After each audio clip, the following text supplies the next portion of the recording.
organizing. What we gonna do, OG? We need to get some bread. Hit them people in the pockets like they did us. Make them shut down Nordstrom's. Make them pack their gold stores up. Because when you send in 1,000 or more, they can't do nothing. All they got, police can't even arrest nobody. It's in the law because of the 92 Rodney King situation.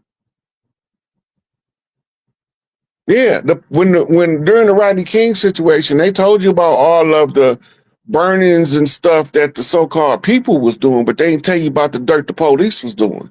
The police was using the cover of the riot to execute key people in the community that they thought had control and influence and label them as dead drug dealers and label it as a drug-related crime.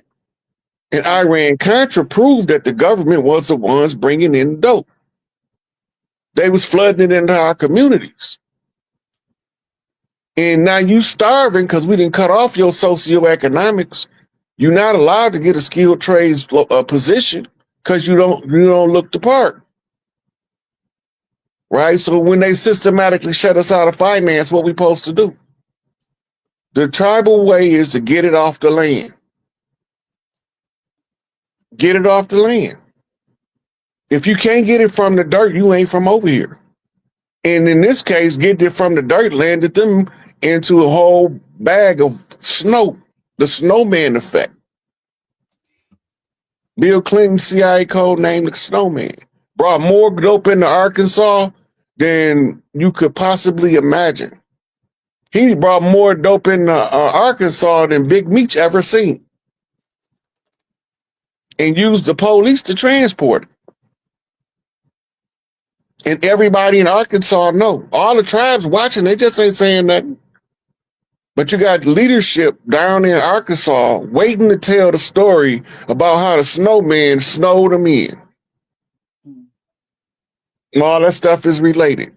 The ice is on the land. That means ice is on the land. I mean Big Mama home. And when we about to have a heat up, that's called the King's Son effect. It's a heat up. It's another song in the culture just telling you what to look for. You looking for the heat up after the freeze because the queen of the north is coming to restore the queen of the south. The ice princess has become the ice queen. She's the dame of the north. And it's just so ironic, Notre Dame is where they hatched that slave plot. That's why the cathedral looked like the slave ship. Because it was an academic programming application. And the place that it was designed was struck with a ship.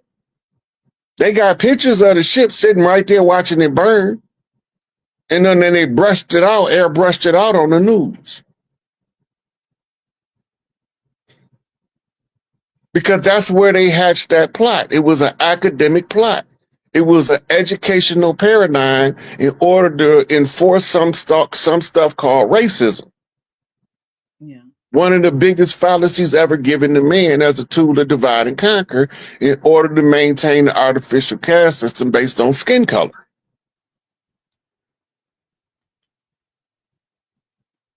So when he telling you about when he doing all of the play out in the arena, he's reenacting a story that's being told, and you got all of these people that did good breakdowns of it. B-Dale got one, Phase One got one. I got a couple of sisters that dropped some, and a lot of people that went in and started translating the story, but don't just take for the Super Bowl halftime show. I did one too. Did you? I didn't know you done one. I did one too. It's out on Facebook. I sure did. I did. So when you translating the symbolism, the more people's translation you look at, the better and clearer you can see the picture. Because you need all of those perspectives. Those are different people looking at the crime. You can't take one person's side of the story when it's 22 witnesses.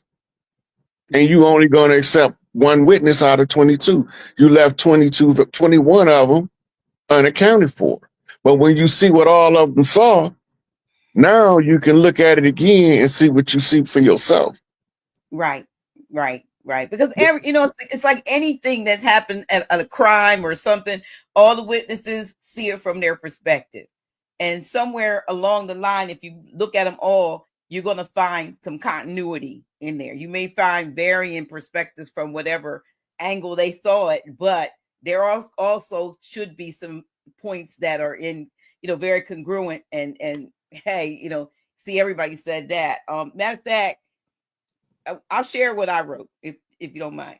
So, it wasn't no big deal, but I called it a baby boomer's perspective on Kendrick Lamar's Super Bowl performance, because I was seeing all these people saying it was the worst Super Bowl halftime, this and it was so much stuff, but I kind of looked at the folks that were saying it, and I said, those who got it. Those who didn't, well, they not like us anyway. They're mad and confused because this wasn't the usual satanic, ritual-filled, sex magic, spell casting Super Bowl spectacle they've been accustomed to.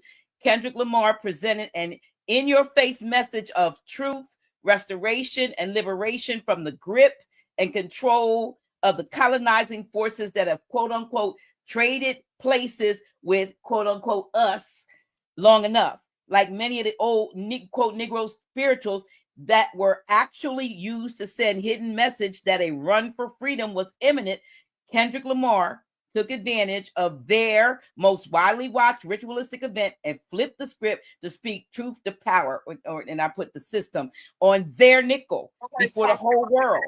That was payment enough for Kendrick, because they were saying, you don't get paid for the Super Bowl. And I said, game over. Those looking to be entertained have but to turn on the mainstream news or The Simpsons. By the way, I said I'm an almost 70-year-old great grandmom, and obviously I got it. So that was my response to the people that said it was terrible. I didn't think it was. From my perspective, and other people saw different things, but that's what I saw. 117 million people tuned in to watch the halftime show. Did not watch the game. And, well, you know what? Before you said that, some folks were saying that they turned it off at it, but they didn't, because a lot of folks, if they were off, was because they knew at the halftime that the Eagles had won and the Chiefs had lost too. And I mean, I think because it was a blowout at the halftime. It was like 20-0. It was a blowout at halftime. Right. But what's what they're not telling you? They saying that 107, the way that they slanting the story, it looked like they trying to say Kendrick ran off the people that normally watch the Super Bowl, but that's not the case.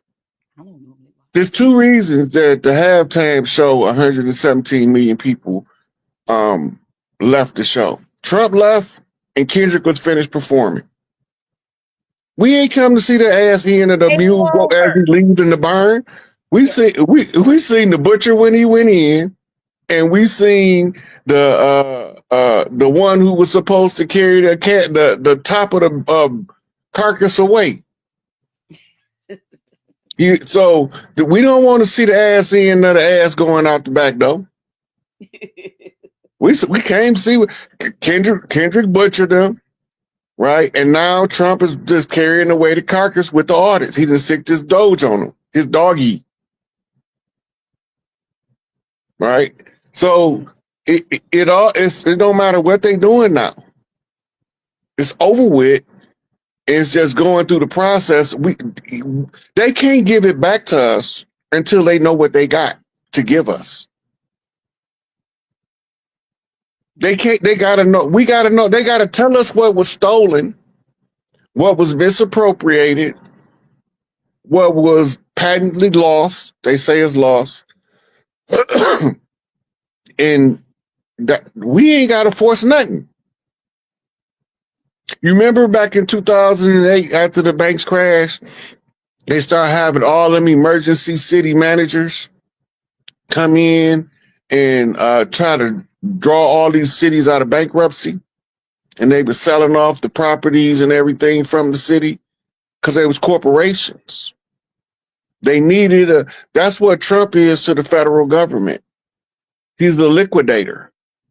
You need a CEO of a corporation to come in to liquidate the assets. But before he can liquidate anything, First, he had to settle the bankruptcy. That means any of your property that get all your shit back. So now we panicking because we see all of the American finance and paid for UN properties rolling across the land. And the United States was the biggest financier of the United Nations, trying to keep the other world under the influence of the New World Order, because we didn't know that the New World Order started when Columbus landed. And they labeled this the New World, because they was creating a military outpost. The only problem was how they gonna convince these badass tribes over here, the brave and the free, to come and fight for them. They have to make themselves look legitimate. So they use their uniforms and their uniform system. That's straight Machiavellian. They look legitimate, but they ain't legitimate. They frauds. They de facto. They masquerading as the government. They are foreign police and agent, and they have to figure out through the educational system how to keep the children from growing up and taking back what's rightfully theirs by blood and by right. And when I say by blood, that means your blood tied to the land. That means your mama mitochondria came from a specific geographic location on the land. That means that the mitochondria that she tied back to the first woman that emerged from that land. Because the mitochondria way older than the Y chromosome. That's when all the interlopers start trying to sneak in. Freaks from other places. Demented and twisted psychological makeups with a misrepresentation of what the great mother is. So they want to try to usurp her. So they put the Pope seat under hers. Because can't no man sit on Big Mama's seat unless his ass fry on the spot. So the sacerdotal seat of the earth, the sacerdotal seat of the land. The sacerdotal seat of the land was in Philos, the love, Delphi, of the Delphi priestesses, the oracles. But they told us it was the city of brotherly love. Philadelphia, yeah. Blatant misdirection. David Copperfield at his finest.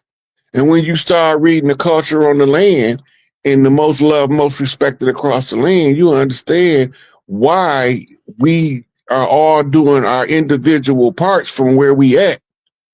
And then we co-sign each other in order for the people to know who doing the work.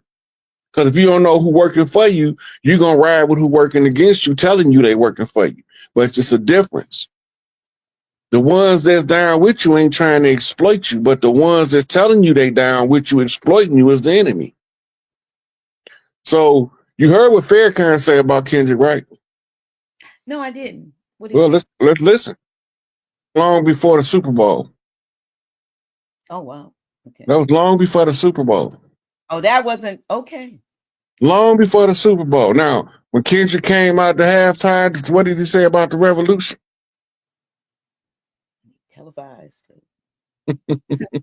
Being televised. But it won't be televised on TV. It's playing out on social media in everybody's face. Taj told him I was the closer, and I've been closing this stuff, and they want to take and throw rocks at me while I'm building their castles. So see, because too many, there are people that that mistakenly are trying to put out, and it was even somebody said something in the very beginning that you are trying to take Taj's place. You ain't never been trying to take Taj's place, and Taj has never felt like you've been trying to take his place. And I wish the folks that have that mentality would stick to doing something and saying something positive. But nevertheless, like you said, they not all like us just because they look like us. Yeah. They not. But even the one, the biggest fallacy ever told us is we all supposed to get along. Who told us that? Look, the tribes, this is what we call run that fade. But we did used to kill each other behind it. Right? We didn't used to lose a good potential future leader because somebody can't take their ass with them. Right? For what I say about people that think that I'm trying to replace Taj, if you want your 90-year-old mama to get up and clock a clock and go to work every day, that's the type of person you are. If you think that I'm trying to replace Taj, how you gonna replace the irreplaceable?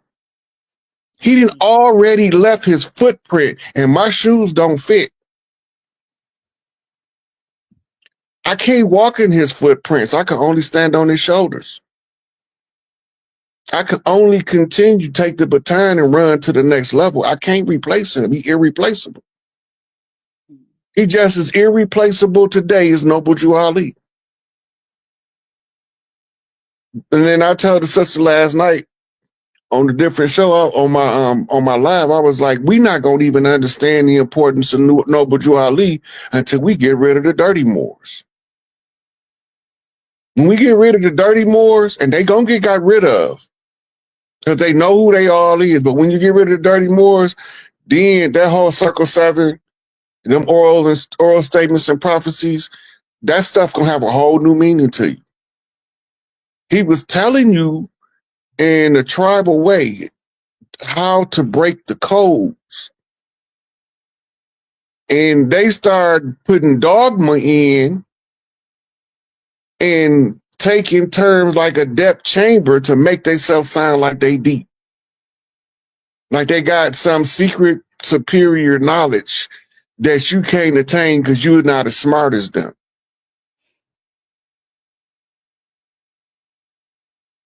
That ain't what the prophet brought. And y'all not going to even understand the glory of the prophet Noble Drew Ali, the glory of the messenger Marcus Garvey, the glory of the messenger Elijah Muhammad. Y'all not going to understand until we get done getting the enemy out the way exactly what they was trying to tell us, because now it's all mixed up because it's above most people pay grade is the simplest way to put it. Everybody in the tribe is not supposed to have the same skill set. All of the chiefs across the land is not supposed to be performing the same function on the same problem at the same time. You ain't gonna never make progress, right? If you need to dig a man, you can't have everybody trying to dig the same size hole at the same time. You got to send them in waves. That the ones going in first starting the hole, the ones come behind them making it a little bigger. The ones behind them make it a little bigger. And everybody just as important as the first man and the last man. This is how we saw it in the tribes. This is why when we had problems with each other, we know our temperament. It shows in our culture, right? We'll love you all day, but don't piss us off. We don't do that. We rather give you a hug than punch you in the face, but we had no problem punching you in the face if you need it. And sometimes we're going to get punched in the face too by one of our own. They're going to punch us in the face because we out of line. And now they made all of these restrictions on the culture and told you it was the law. You let your enemies educate your children into believing that the enemy is their savior. That's ridiculous. Yeah, they're trying to tell you now to take your child out of school, but you keep sending them. Right, with the Department of Education being scrutinized, and folks are all up in arms, and they really are not even talking about getting rid of education, even though they should be getting erudition. They're talking about taking it out of the hands of an government organization that has nothing in mind except to program your children in whatever direction that they're going at at a given time. Like I said, they've added in all of these various genders, and you can be this and you can be that. None of it has been for erudition. So they don't know that taking it back to the state level at least gives them more of an opportunity to be more involved in what their children are learning, if at all. But they're I saw the sister on when they were doing the hearings for RFK Jr., and she says, what do you mean black people don't need the same level of vaccinations as other people? I mean, and he said, because your antibodies are stronger, and blah, blah. She had a fit. She didn't even, her brain was so washed that she couldn't hear that he was saying, you all are stronger. You don't need all this stuff pumped into you. But she says, I won't be voting for you. But of course they did confirm him, because they just kept showing the handful that were talking crazy and greasy, instead of the fact that folks probably realize that he's going to go in here, like you said, go in and why do we have 27 ingredients in a cereal over here, and over in the other countries it may have 3? You know what I mean? Why do we have red dye, yellow dye, blue dye? Do we have And stuff all that stuff you can't pronounce. right, with stuff that they can put use in a car, and that's in your food, and all of these different things that he's talking about? I'm like, well, how crazy do you have to be to think that that's a problem that somebody's trying to clean up the FDA and all of these things that have been approved for, safe for human consumption? And maybe they are human for humans, but not for us. Listen, the war effort, silent weapons, is for quiet war. Why do you fight a quiet war? The only reason you keep the war quiet is because you don't want the people you wage war against to know that you wage war against them. Right. Yeah. When they put a warrant out, it's a ad warranto continuum. That means it's a continuation of an issued warrant. And that first warrant was signed by the president to get us off the land so that the U.S. corporation could expand west, which brought about, they was paying for our hair. They wanted to know it was the woolly hair. That's where the scalping was. They got us believing that the tribes over here was scalping them, and that's not what was going on, because they got the newspaper clippings that had the bounty records in the newspaper of one of our scalps, what they go for. First, they was paying for a whole head, but then they started having too many heads in their coffers. So then they would say, well, we don't want the whole head, just bring us the scalp. All this is in newspapers from San Francisco from back in the day. You can look this up. You can send AI and ask AI about the government's campaign to exterminate the Indians in the West. We was called outlaw tribes. They did not do business with us because we didn't want to do business with them. But they expanded their corporate reach onto our territories all the way from coast to coast, from sea to shiny sea.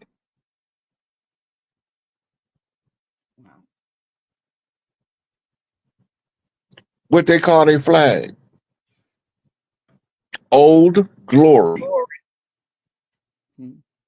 That's an old victory. They thought that they was going to be able to